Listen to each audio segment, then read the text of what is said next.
श्री सच्चिदानंद सद्गुरु साईनाथ महाराज की जय। सद्गुरु श्री साईनाथ शरद बाबू जी की जय। రమణపిరి పురాణము. ఎచ్చెమ్మాళ్. ఎచ్చెమ్మాళ్ తన బిడ్డలతోనూ భర్తతోనూ కలిసి తిరువణమలైకి సమీపంలోనే ఉంటూ ఉండేవారు. ఒకనాటి రాత్రి గోచి ధరించి గుండు గీయించుకుని ఉన్న ఒక యువకుడైన సన్యాసి ఆమె కలలో కనిపించి ఏదో చెప్పారు. అది ఆమెకు అర్థం కాలేదు. ఈ స్వప్నం వచ్చిన కొలది దినాలలోనే ఆమె తన భర్తను, కుమారునిని, ఇతర కుమార్తెలలో ఒకరిని కోల్పోయింది. కొద్ది రోజుల పిమ్మట ఆయనే మరలా ఆమె స్వప్నంలో కనిపించి ఒక సంస్కృత మంత్రాన్ని చదివారు. అది ఆమెకు అర్థం కాలేదు. స్వప్నాలను వివరింపగల వారి దగ్గరకు ఆమె వెళ్ళి తన కల గురించి చెప్పగా వారందరూ ఒకే మాట చెప్పారు: దైవం మిమ్మలను అనుగ్రహిస్తున్నారు. మిక్కిలి విచారంతో మిగిలినొక కుమార్తెను తీసుకుని ఆమె తన పుట్టింటికి వెళ్లాలనుకుంది. వెళ్తూ ఉండగా ఆమెకు 3వ స్వప్నం వచ్చింది. 3వ కలలో మళ్లీ అదే బాలుడు కనిపించి కొండకు వచ్చి మాయమైపో, నీవు అనుభవించాల్సిన జీవితాలను అనుభవించావు, నీ 3 జన్మలు పూర్తయినయి. తన వద్దకు ఇంకా రాకముందే ఆమె అనుభవించాల్సిన 3 జన్మలను సమాప్తం చేశారు భగవాన్. ఆమె తన గ్రామానికి వెళ్ళగానే 10-11 సంవత్సరాల వయసు గల ఆ 2వ కుమార్తె కూడా మరణించింది. ఆమె ఆ దుఃఖ భారాన్ని భరించలేకపోయింది. కొందరు బంధువులు ఆమెకు యాత్రలకు వెళ్ళమని సలహా ఇచ్చారు. దుఃఖ నివృత్తికై ఆమె ఉత్తర భారతదేశానికి యాత్రలకు వెళ్లారు. ఆమె అక్కడి సాధువులను కలుసుకుని వారిని సేవించి భిక్షనిచ్చారు.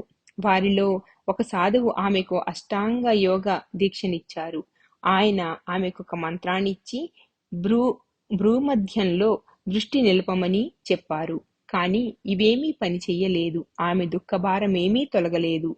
ఆమె తిరిగి స్వగ్రామానికి వచ్చినప్పుడు ఒక బంధువు ఆమెతో, అరుణాచలంలో ఒక యువ సన్యాసి ఉన్నారు. ఆయన మాట్లాడకపోవచ్చును గాని మీరు ఆయన సమీపంలో ఉండి ఆయనను సేవించుకుంటే మీరు ఆయన అనుగ్రహాన్ని పొందవచ్చును అన్నారు. ఆ మర్నాడే ఆమె తిరువణమలై వెళ్లారు. అది 1906వ సంవత్సరము. అప్పుడు భగవాన్ విరూపాక్ష గుహలో ఉన్నారు. ఆమె భగవాన్ దర్శనానికే వెళ్ళగా ఆయన ఆమె వైపు దాదాపు 1 గంట సేపు చూశారు.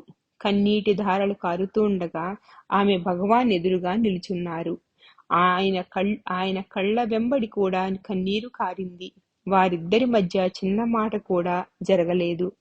కాని ఆమె ఎంతో శక్తిని పొందినట్లు, ఏదో నిగూఢమైన శక్తి ఆమెను చలనరహితంగా చేసినట్లు భావించింది. అద్భుతమైన విషయమేమిటనంటే ఆమెలో కించెత్తు కూడా దుఃఖం మిగలలేదు. ఆయన అనుగ్రహాన్ని అనుభవించిన ఆమె తన జన్మనంతా ఆ సన్యాసికి భిక్షనిస్తానని ప్రతినపూనింది. ప్రతిరోజు తప్పనిసరిగా ఆమె భగవాన్ని సేవించేది. ఏదేమైనప్పటికీ ఆమెకింకా స్వల్పంగా ప్రాపంచిక వ్యవహారాలపై మమకారం మిగిలింది. భగవాన్ అనుమతితో ఆమె చెల్లమ్మాళ్ అనే పేరుగల ఒక బాలికను దత్తత తీసుకున్నది.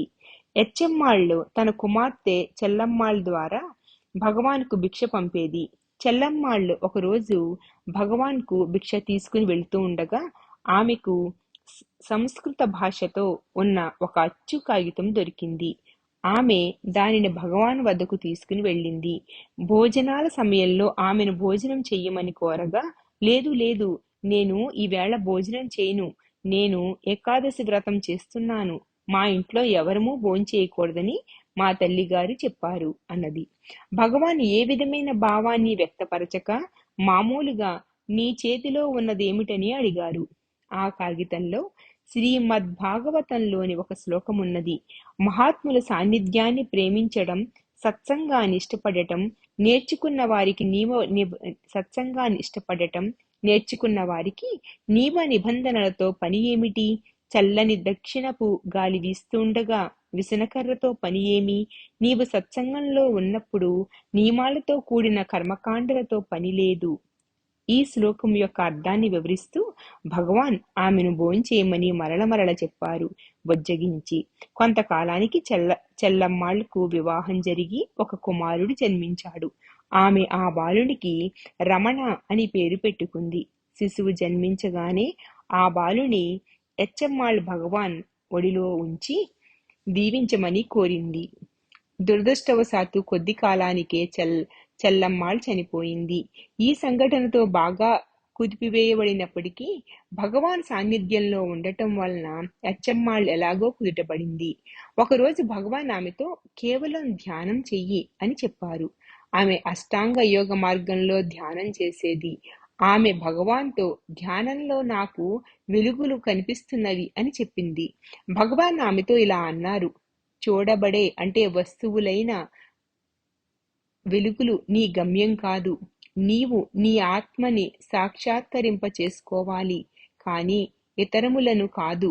ఆ రోజు కాని ఎచ్చమ్మాళ్ ఆత్మవిచారణ ప్రారంభించి భగవాన్ చెప్పిన విధంగా నడుచుకోసాగింది. అయినప్పటికీ వాసనలు ఆమెను బాధిస్తూనే ఉన్నాయి. ఒకసారి 1,00,000 మారేడు దళాలతో భగవాన్ ఫోటోకు పూజ చెయ్యాలని సంకల్పించింది.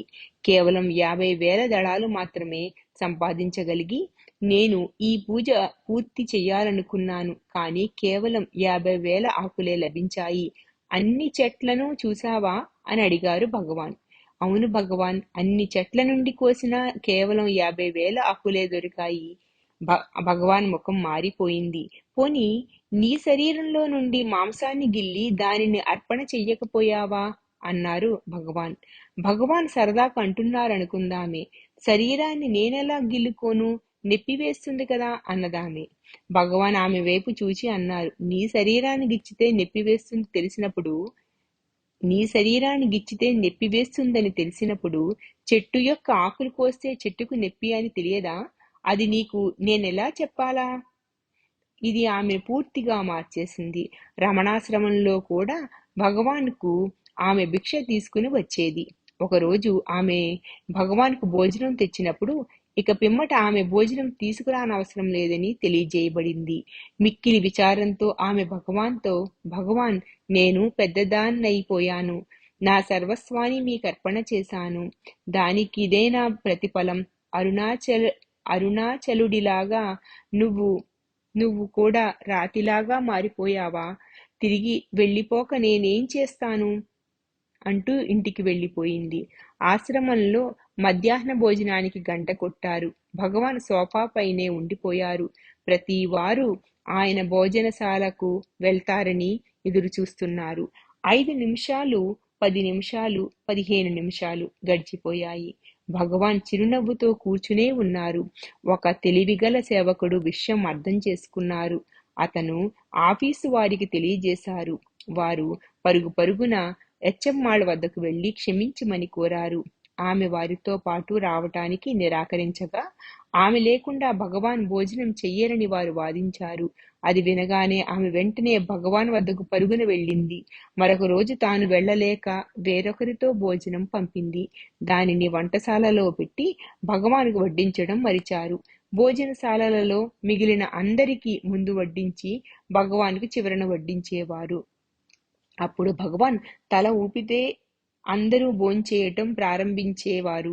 మామూలుగానే భగవాన్తో పాటు అందరికీ వడ్డించారు. భగవాన్ మౌనంగా కూర్చున్నారు. ఆయన మామూలుగా తల ఊపకపోయేటప్పటికీ ఒక చురుకైన సేవకుడు వంటవాళ్లను ఎచ్చమ్మాళ్ భోజనం వడ్డించారా అని అడిగారు. లేదు, మేము మర్చిపోయాము అన్నారు వాళ్ళు. ఎచ్చమ్మాళ్ భోజనం వడ్డించబడిన తరువాతే ఆయన భోంచేయటం మొదలుపెట్టారు. చివరి దశలో ఎచ్చమ్మాళ్ 2 రోజుల పాటు స్పృహలో లేరు. మొదటి రోజు ఆమె ఊపిరి తీసుకోవటానికి కష్టపడుతున్నప్పుడు భగవాన్ 5-6 గంటల పాటు శిలాప్రతిమ వలె గాఢ సమాధిలో ఉండిపోయారు సోఫాలోనే. చాలా మంది భగవానును ఆ విధంగా ఎన్నడూ చూడలేదన్నారు. తరువాత ఎప్పుడో వారికి ఎచ్చమ్మాళ్ పరిస్థితి గురించి తెలిసింది. తరువాత ఆమె కోమాలోనికి వెళ్ళిపోయిందని డాక్టర్లు అన్నారు. నిస్సందేహంగా ఆమె అప్పటికే భగవాన్ దయ వలన ఆత్మలో స్థిరపడిపోయి ఉంటారు. మర్నాడు ఆమె చనిపోయే ముందు ఆమె చుట్టూ ఉన్న స్త్రీలు ఆమెను పరీక్షించాలనుకున్నారు. అందులో ఒకరు పెద్ద గొంతుతో, ఏమిటి, భగవానికి ఇంకా భోజనం పంపినట్లు లేరే అన్నారు. వెంటనే ఆమె కళ్ళు పెద్దవిగా తెరిచి చూసింది. ఆమె మాట్లాడలేకపోయినా ఆమె ముఖ కవళికలు ఏమైంది అని అడుగుతున్నట్లు ఉన్నవి. ఏమీ లేదు, హాస్యానికి అన్నాము, భగవానుకి ఇందాకే భోజనం పంపేశారు అన్నారు. అది వినగానే ఆమె కనులు మూసుకుని చిరునవ్వుతో శరీరాన్ని వదిలేసింది.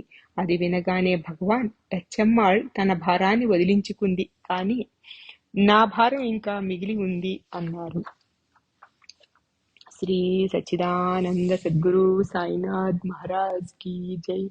सद्गुरु श्री साईनाथ सरत बाबू जी की जय।